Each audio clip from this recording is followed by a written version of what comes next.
manifestantes ocuparam o acesso da ponte Rio-Niterói, uma via importante, assim como também em São Paulo parece uma estratégia destes manifestantes ocuparem estas vias de passagem para chamarem a atenção sobre estes protestos. Neste momento, em várias cidades, isso se repete, aqui no Rio de Janeiro está marcada para amanhã uma grande manifestação.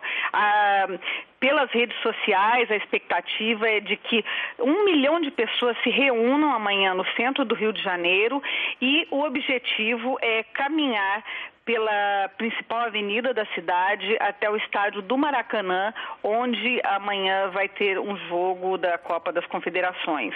Ivani, esta notícia de que o preço do transporte volta ao valor inicial significa o quê? Que está a ser dada razão às causas deste protesto ou que as autoridades começam a ficar com medo da dimensão desta mobilização? Essa foi a grande novidade do dia de hoje.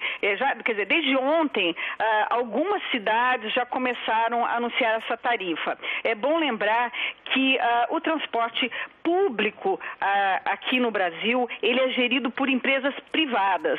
E quem quem outorga sobre o valor desses bilhetes são os governos regionais. A grande vitória do dia de hoje para o movimento foi realmente essa redução de tarifas em São Paulo e Rio de Janeiro, que são as principais cidades do país. Então foi uma grande vitória para o movimento. Eu acho que as autoridades começaram a perceber que o movimento ganhava cada vez mais força. E a primeira estratégia foi mudar a postura da polícia em relação a essas manifestações, que está mais cautelosa, está evitando mais confrontos. A gente percebe que os confrontos acontecem mais nos casos extremos de vandalismo. Na questão das passagens, essa redução, na verdade, é uma redução que a gente entende pelas contas, que era uma redução de direito da população.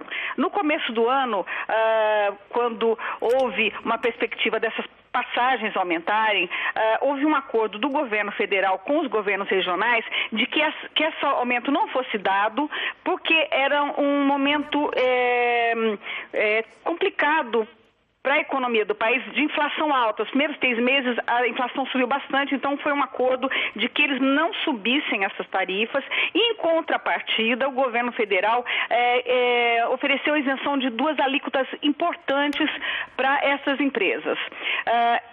As passagens não subiram, depois de 3 meses, todos os municípios resolveram reajustar, mas não repassaram esse desconto que eles receberam. Então, na verdade, o que as prefeituras, as empresas estão fazendo é só garantir à população esse desconto de impostos que eles receberam do governo federal. Exatamente. Ivani, diz-me só uma coisa, em relação à forma como as pessoas estão a aparecer na rua, e imaginamos que a inteligência e os serviços de segurança do Estado brasileiro estarão a tentar perceber como é que se reage a este tipo de situações, mas nesta altura ainda se pode dizer que é um movimento de protesto espontâneo, que é contagiante, ou já se sente alguma coordenação do protesto?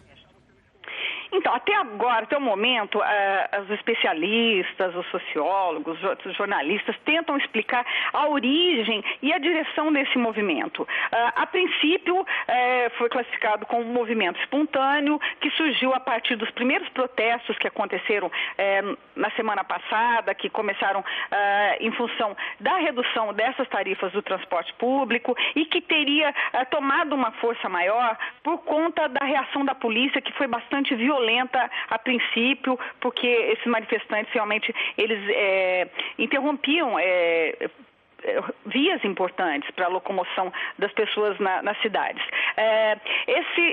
Esse movimento ele foi ganhando força e as pessoas até classificavam a juventude assim, de alienada, porque não havia uma reação, mas se a gente observar bem, a população brasileira, esse ano, já teve algumas manifestações de que estava descontente. Eu acho que já no começo do ano, quando foi eleito para o Senado, para a presidência do Senado, o senador Renan Calheiros, do PMDB, ele, em 2007, ele renunciou para evitar ser cassado porque ele estava sob acusação de negócios ilícitos.